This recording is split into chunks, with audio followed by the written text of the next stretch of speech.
Your mind keeps racing, replaying the past, fearing the future, caught in a loop of what-ifs and should-haves. But what if peace isn't about silencing your thoughts? It's about stepping outside of them? Stop Overthinking isn't just a book. It's a toolkit to calm your mind, reclaim your focus, and finally breathe again. Because you are not your thoughts. You are the one who chooses which ones to follow. Introduction: the mind that won't stop.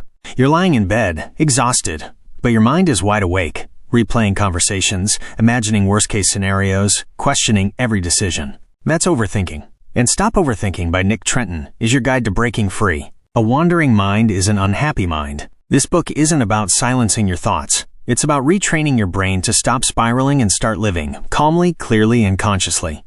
Part 1. What is overthinking? Overthinking is not just thinking too much. It's thinking in circles, ruminating on the past, fearing the future, and losing the present. Trenton explains.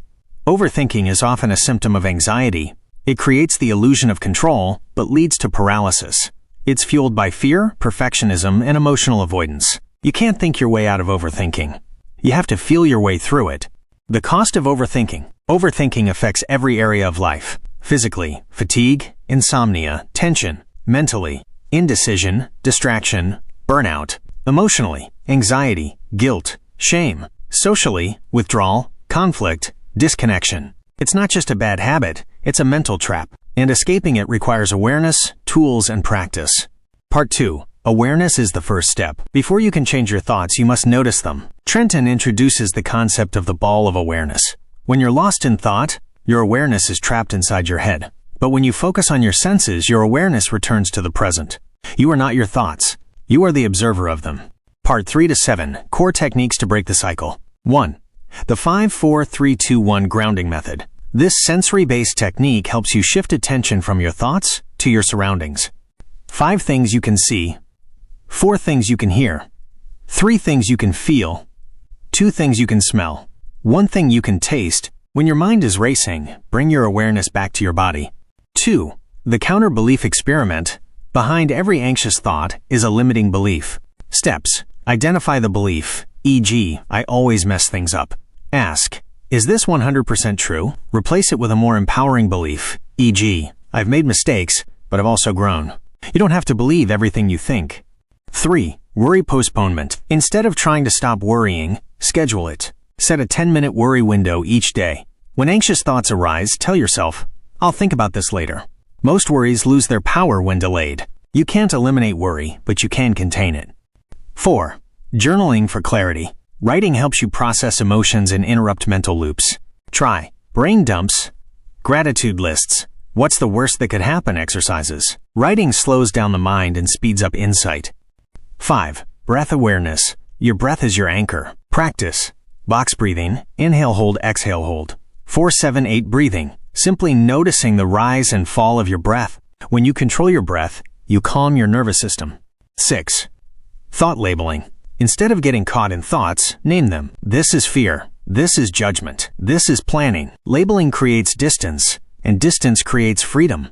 7. Cognitive diffusion. This technique from ACT, Acceptance and Commitment Therapy, helps you detach from thoughts.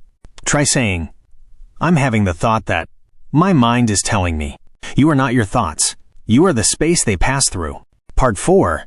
Rewiring the habit loop. Overthinking is a habit. And like any habit, it can be rewired. Trenton suggests, interrupt the loop with grounding or movement. Replace the loop with a healthier behavior, e.g., journaling, walking. Reinforce the new loop with repetition and reward. The brain is plastic. What you repeat, you reinforce.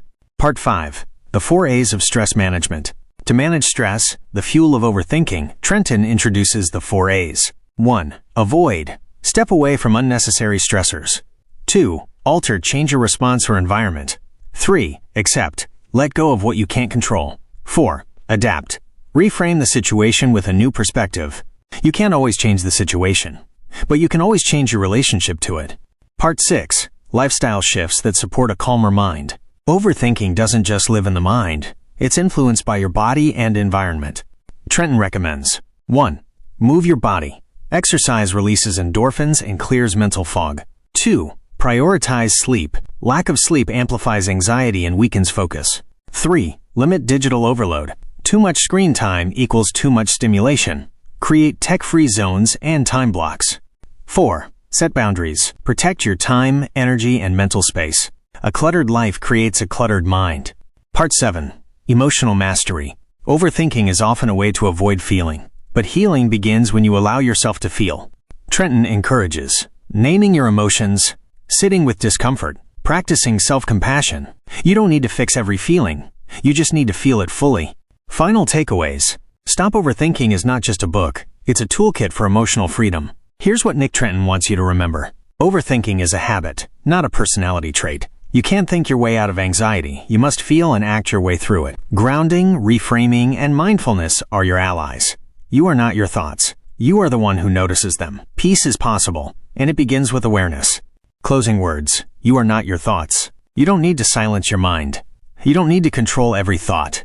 You just need to create space between you and your thoughts. So the next time your mind spirals, pause, breathe, notice, and choose again. Because the truth is simple. You are not stuck in your mind.